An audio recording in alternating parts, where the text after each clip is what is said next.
Hi, everybody. It's Michelle Andrews again. We're going to talk briefly about our PALS, our pediatric population, and some of the problems that they might encounter.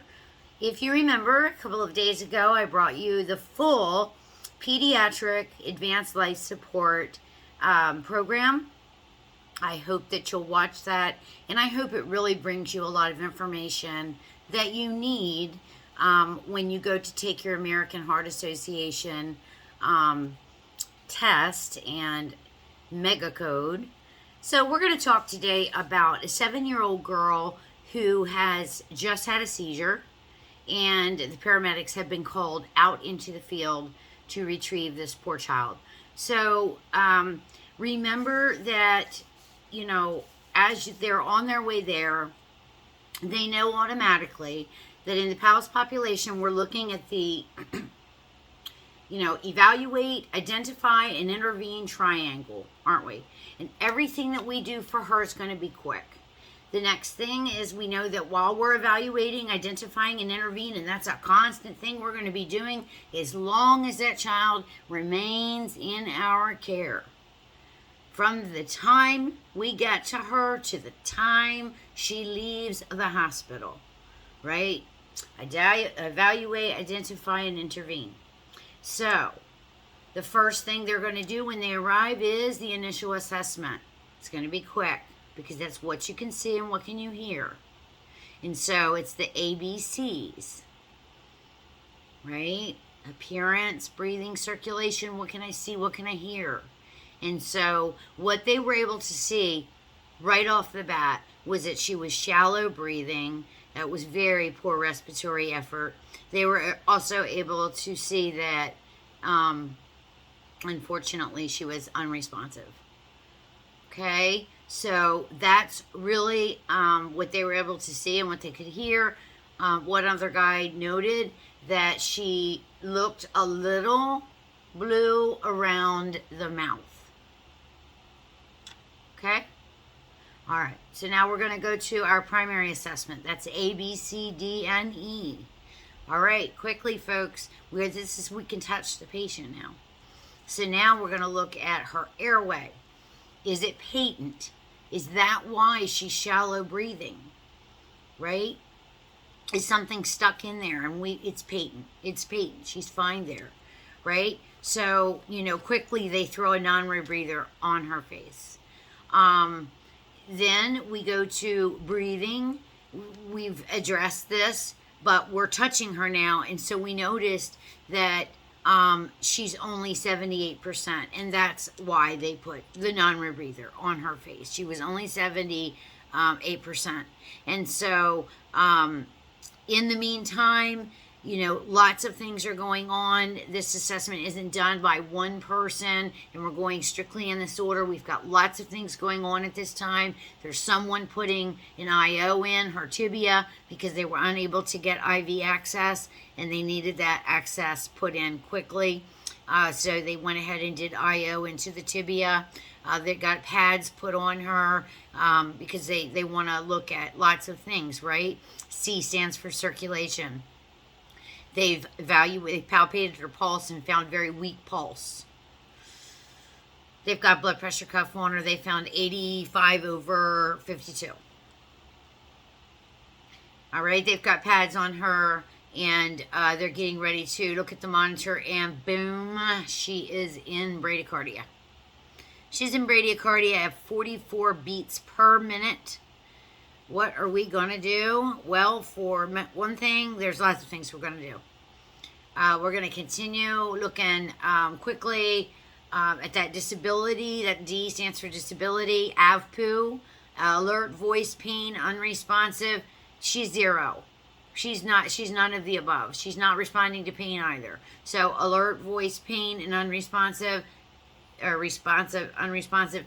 So she's 0. 0 for her AVPU.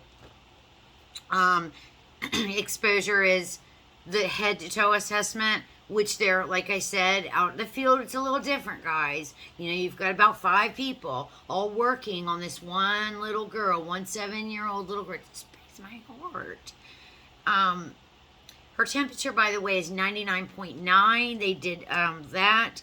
And because she continues to persist in this bradycardia, they've gone ahead and decided, she's under the limit. We're going to have to go ahead and start CPR.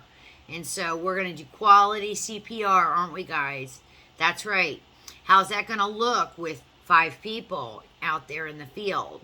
Well, it's going to look like 15 compressions to 2 breaths. That's exactly what it's going to look like. 15 compressions to 2 breaths. And after 10 cycles, the person who's listening in at the hospital knows that that patient has now been down for at least 2 minutes. Because we know that it took 2 minutes to do those 10 cycles. If they completed 20 cycles, then we know that patient has been down for 4 minutes. And we don't know how long she was down before we got there, except to ask the caregivers, who is her mother and her father. We identify the need for CPR. We're doing quality CPR. And so what's that going to look like? Well, we see that she's still in persistent bradycardia. So that's secondary bradycardia. What did we say we were going to do for that? The other day, when we were having our meeting together of the PALS program, the full PALS program, we said epinephrine. And if you said that, you are right. So it's 0.01 milligrams per kilogram for a pediatric population. That's what they gave to her out in the field. Every 3 to 5 minutes you can give that, by the way. And that is a question on the test. Okay, so they did that. They went ahead and did another rhythm check. And upon this rhythm check, I'm not going to tell you what it is. I'm just going to ask you if you can remember, because this is what they saw right here. And you need to know this rhythm because American Heart Association uses it a lot, especially on the advanced cardiac life support test. I'm telling you, VTAC is used a lot. Why? Because it's one that makes you think. VTAC can be a VTAC with a pulse, and VTAC can be VTAC without a pulse. So we're going to treat that completely differently. One might get cardioverted, one might get defibrillated. That's a huge difference. In this case, she has no pulse. She's VTAC without a pulse. So what are we going to do? We're going to continue our CPR. We're going to shock. Aren't we? Do you remember the, I would say mnemonic. I guess it's a mnemonic. I'm not sure. We're using numbers because the mnemonic, can you comment to me and let me know? 2 joules per kilogram, 4 joules per kilogram, 6 joules per kilogram, 8 per kilogram, right? It's 2, 4, 6, 8. That is how you're going to remember how much to give to our pediatric little guys. And so they delivered 2 joules per kilogram, and then they did 2 minutes of CPR. Upon rhythm check, she's now in VFib. So they went ahead and delivered 4 joules per kilogram. And then they continued CPR. Do we stop and check for pulse? Not anymore. If you put capnography on there, you don't need it, do you? You don't ever need to do that. Okay, so guys, now here's where we are.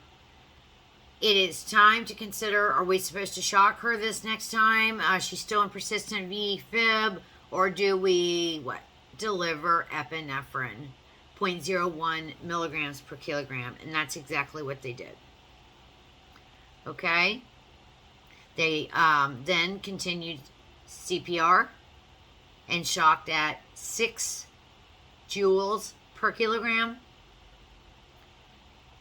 and she returned to ROSC. Yay! I love that.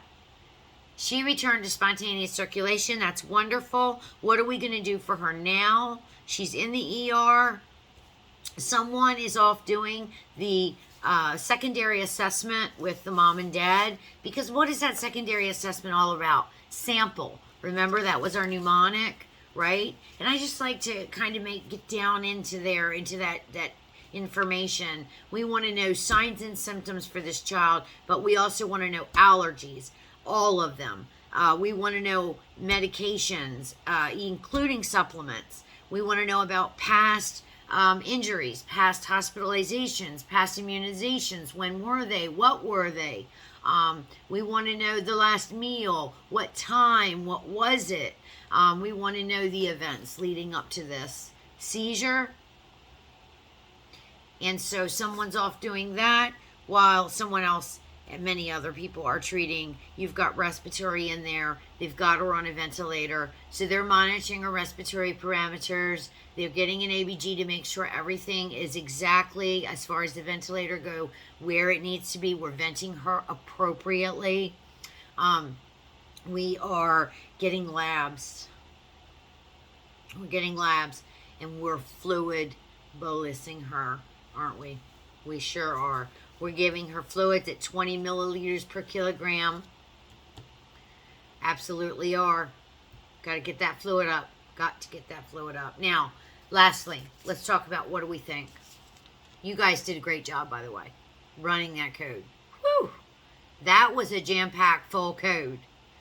That just broke my heart, too, at the same time. Because, you know, just little girl. I got kids. You got kids.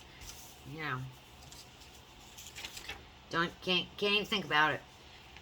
What do you think they're going to find out caused this little girl's seizure? Because she does not have a history of seizures or epilepsy, according to the parents. What's the number one reason why? What's the most popular reason why children have seizures? Some sort of illness that affects the brain. Some sort of illness that affects, some sort of illness, whether it's, a brain injury or some sort of illness that's affected the brain. So this child is in respiratory illness. She is in disorder. This is a great example of disordered control of breathing. And if you have purchased my PALS course by emailing me at allinclusivesafetytraining@gmail.com, for $29.95, you get all the PDFs along with the video. The PDFs are jam-packed and well-organized. Just go ahead and email me and let me know you want that package, and I'll send that out to you. But this is a great example of disordered control of breathing. And if you have purchased this PDF package, you already can read what that's all about. So this was a great one. I had a good time. I hope you did too. See you on the next short video. I'll give you a sneak peek. We're going to be talking about fluids. That's all I'm going to say. Have a good day. Bye-bye.